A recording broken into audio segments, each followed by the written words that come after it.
Ever wondered what an autoimmune disease is? Well, let's dive right into it. Autoimmune diseases represent a group of disorders that are, in a sense, a case of mistaken identity. In these conditions, the body's immune system, the complex network of cells and proteins that usually safeguards us from foreign invaders like bacteria and viruses, starts to see its own healthy cells as the enemy. Instead of defending us, it begins an internal battle, attacking and destroying these healthy tissues and organs. This misdirected aggression is what we call an autoimmune response. It's a bit like a loyal guard dog that suddenly starts to bite the hand that feeds.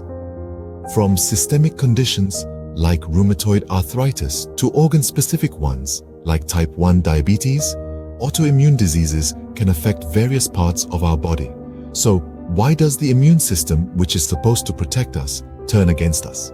To answer that, we must first understand how our immune system works. Our immune system, the body's natural defense mechanism, is like a well-trained army.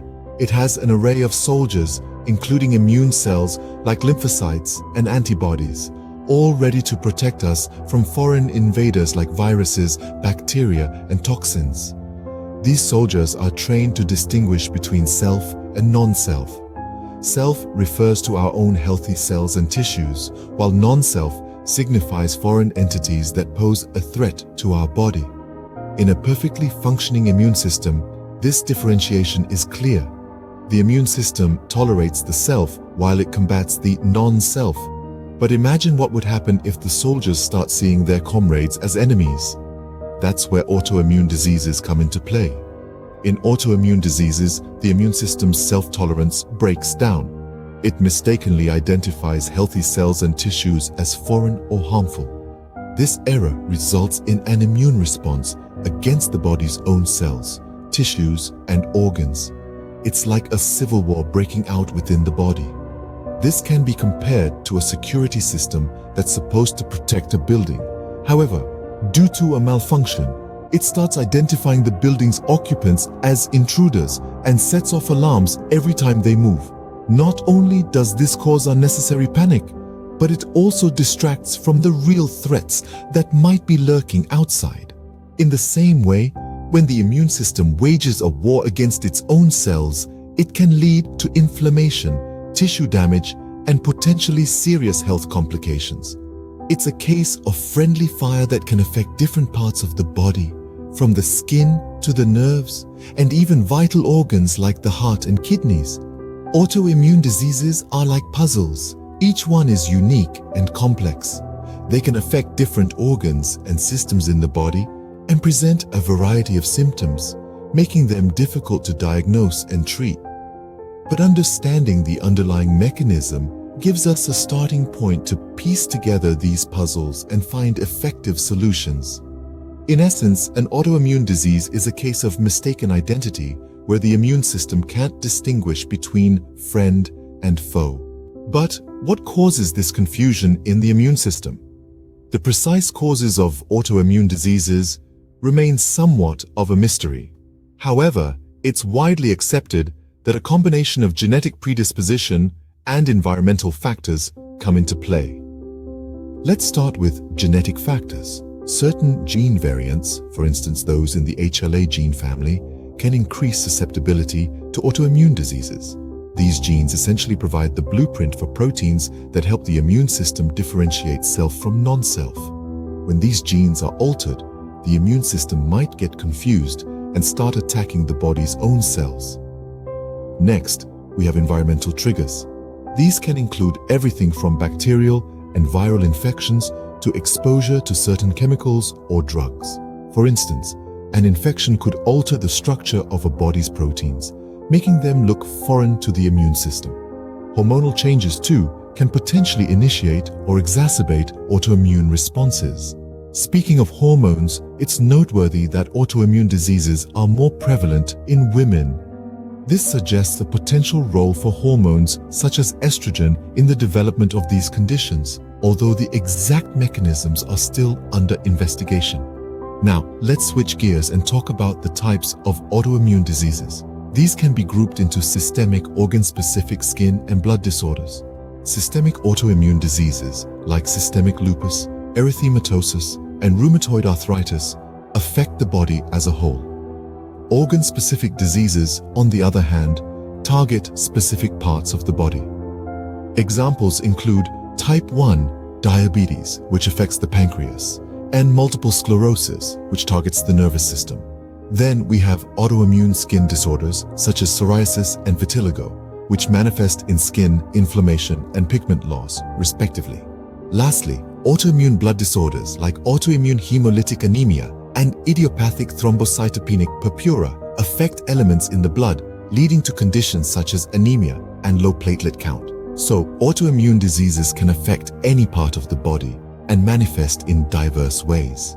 They are complex, multifaceted disorders that require a deeper understanding of the immune system and its interactions with our genes and environment. The quest to unravel these mysteries continues, and every discovery brings us one step closer to improved diagnosis and treatment. Let's delve deeper into how these diseases progress and how they are diagnosed and treated. When it comes to the pathogenesis of autoimmune diseases, it's all about a complex dance of various immune cells and inflammatory chemicals. T cells, B cells, and antigen-presenting cells take center stage in this performance, turning the body into a battlefield. Pro-inflammatory cytokines, the molecules that promote inflammation, join in, escalating the conflict. The result? Inflammation, tissue damage, and in some cases, organ dysfunction. This can manifest as either an acute or chronic condition, depending on the severity and duration of the disease. Now, on to the detective work of diagnosing these elusive diseases. It's like a complex puzzle where every piece must fit just right. The diverse manifestations of autoimmune diseases make them difficult to pin down. To unravel this mystery, doctors often rely on a combination of clinical evaluation, laboratory tests, and imaging studies. Think of laboratory tests as the clues, revealing telltale signs like autoantibodies and inflammatory markers. Imaging studies, on the other hand, provide a visual representation of the disease's impact on the body. Treatment strategies for autoimmune diseases are akin to a multi-pronged approach. First, there are the immunosuppressive medications like corticosteroids and disease-modifying anti-rheumatic drugs. These act as peacekeepers, suppressing the overactive immune response. Then we have the biologic therapies like monoclonal antibodies and cytokine inhibitors. They act as specialized soldiers targeting specific components of the immune system. Symptomatic treatments address specific symptoms and complications, providing relief where it's most needed. And let's not forget lifestyle modifications such as diet, exercise, and stress management, which support overall health and well-being. While managing autoimmune diseases can be challenging, ongoing research continues to offer hope for better treatments and perhaps, one day, a cure. For now, understanding the underlying mechanisms of these diseases and developing targeted therapies is a vital part of the battle against autoimmunity. The fight continues, and with every new discovery, we move one step closer to a world where autoimmune diseases are a thing of the past. In conclusion, autoimmune diseases represent a complex interplay between our bodies, our genes, and our environment. These conditions occur when our immune system mistakenly targets our own healthy tissues, a process influenced by genetic factors and environmental triggers. They can manifest as systemic or organ-specific disorders with diverse symptoms and complications. Diagnosis can be challenging, and treatment often involves suppressing the overactive immune response and managing symptoms. Understanding these mechanisms better is not just the key to managing these conditions, but also a fascinating insight into the wonders and mysteries of our own bodies.